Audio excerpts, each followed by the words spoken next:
1학년 2학기 국어가에 수록된 제재들에 대해 소개해 드리겠습니다. 지금부터 소개해 드릴 제재는 교사용 지도서에서 소개하고 있는 내용임을 미리 말씀드리겠습니다. 먼저 1단원 소중한 책을 소개해요입니다. 이 단원에서 소개해 드릴 제재는 난 내가 부러워 2012년 뜨인 돌 어린이이고요. 작가는 영민글 그림입니다. 이 책은 자신의 단점을 말하는 친구들에게 난 내가 부러워 라고 이야기해주며 친구들의 단점이 오히려 장점이 된다는 것을 느끼게 해줍니다. 책을 읽은 경험을 말하거나 재미있게 읽은 책을 소개할 때 들려주기에 적합한 제재이고요. 학생들은 여러 가지 책을 읽고 친구들에게 소개하며 읽기에 흥미를 가지고 즐겨 읽는 태도를 가질 수 있게 됩니다. 내용을 소개해 드리겠습니다. 이 이야기에는 자신의 단점을 부끄럽게 여기는 아이들이 등장합니다. 자신의 곱슬머리를 부끄럽게 생각하는 아이에게 다른 친구는 오히려 곱슬머리가 사랑스럽다며 부러워합니다. 그리고 축구보다 인형놀이를 더 좋아해서 여자 같다고 놀림을 받는 아이에게는 상냥해서 여자아이들과도 잘 어울려 놀고 인기도 많다고 부러워하며 위로합니다. 또 한자리에 계속 앉아있는 것이 힘들다고 걱정하는 아이에게 다른 친구는 춤을 잘 춰서 친구들이 너만 바라보니 부러워 라고 이야기해 줍니다. 이처럼 자신의 단점 때문에 자신감이 떨어지고 소극적이었던 아이들이 단점을 장점으로 생각할 수 있게 되고 긍정적으로 자신을 바라보게 됩니다. 이 제재와 관련된 독서 교육 활동으로는 친구의 좋은 점 말해주기 활동과 자신의 좋은 점 생각하기 활동 등이 있을 수 있겠습니다. 다음으로는 2단원 소리와 모양을 흉내내요입니다. 이 단원에서 소개해드릴 제재는 제목 이제 우리가 꿈꿀 시간 2016년 시공 주니어입니다. 작가는 티머시 넷맨 글, 이상희 옮김, 헬린 옥슨버리 그림입니다. 내용을 소개해드리겠습니다. 이 글은 호기심 많은 남매의 숲속 모험을 다룬 이야기입니다. 낯선 소리에 호기심을 느껴 소리를 따라가는 아이들의 모양이 긴장감 있게 표현됩니다. 남매의 두려움이 극적으로 해소되는 결말은 선입견에 대하여 생각해 보게 합니다. 또 율동감 있게 흉내내는 말이 반복해서 등장해 단원 학습 내용과 연계하기에 적합합니다. 내용을 말씀드리겠습니다. 앨리스와 잭이 집 주위 풀밭에서 공놀이를 하고 있을 때 어디선가 낯선 소리가 들려왔습니다. 숲에서 나는 소리였습니다. 앨리스는 잭에게 소리가 나는 곳을 찾아가 보자고 말했습니다. 하지만 잭은 못된 늑대가 내는 소리일까봐 겁이 났습니다. 앨리스는 잭을 달랩니다. 둘은 서로 손을 잡고 숲속으로 들어갔습니다. 잭은 겁이 났지만 앨리스는 아무 일 없을 거라며 계속 소리가 나는 곳으로 찾아갑니다. 잭은 계속 집에 가고 싶다고 겁을 냅니다. 소리가 들리는 곳 앞에 도착했을 때 앨리스는 늑대 소리라는 것을 깨닫고 잭에게 도망치자고 합니다. 그때 잭이 앨리스에게 말합니다.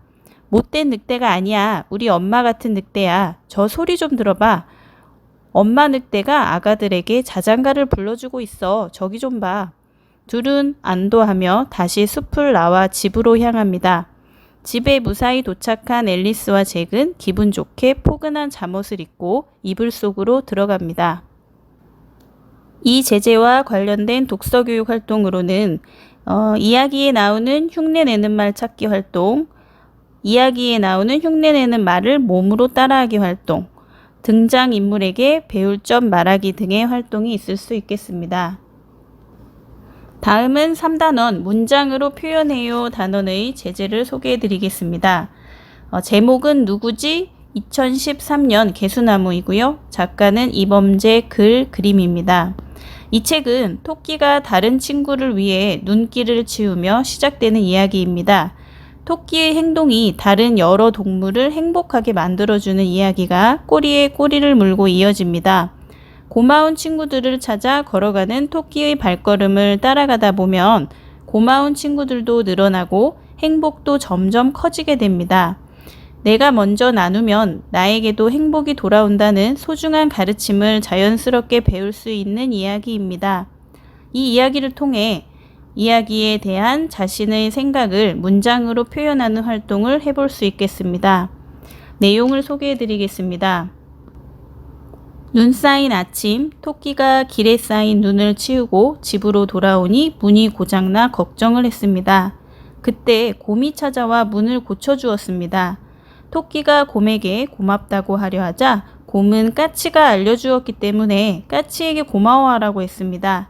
그래서 토끼는 까치에게 가서 고맙다는 인사를 하려는데 까치는 여우가 식사에 초대해 주었기 때문에 고장난 문을 볼 수 있었다고 했습니다. 토끼는 다시 여우에게 가니 여우는 노루에게 고마워하라고 했습니다. 노루는 다시 멧돼지에게 고마워하라 하고 멧돼지는 누군가가 길의 눈을 치워주었기 때문이라고 했습니다. 결국 토끼가 치운 눈 덕분에 많은 동물 친구가 행복해졌습니다. 이 제재와 관련된 독서교육 활동으로는 동물들의 생각 말하기, 또 두 번째로는 동물들의 행동에 대한 자신의 생각을 문장으로 나타내기 활동 등을 해볼 수 있겠습니다.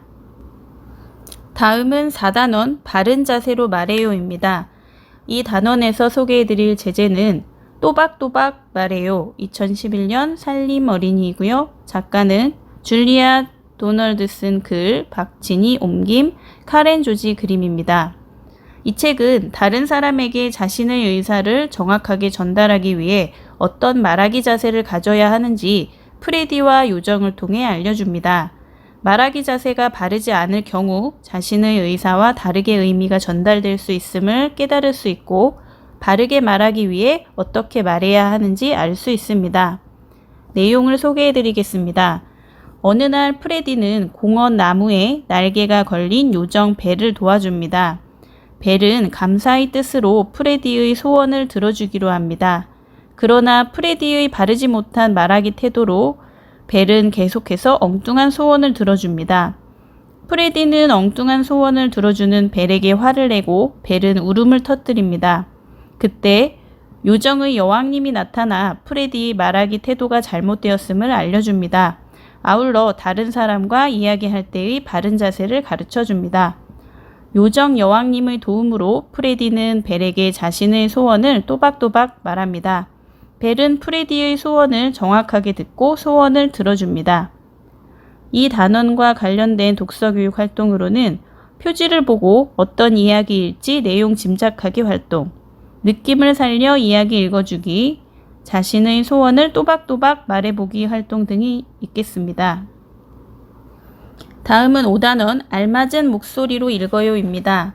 소개해드릴 제재는 1학년 전래동화 중 청개구리 이야기 2013년 보물창고입니다.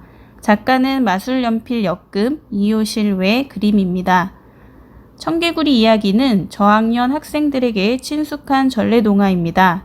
청개구리 이야기를 읽으며 인물의 마음이나 사건의 상황에 따라 실감나게 글 읽기 연습을 하기에 적합한 제재입니다. 학생들은 이야기를 실감나게 읽으며 읽기 능력을 기르고 자기 개발을 할 수 있습니다.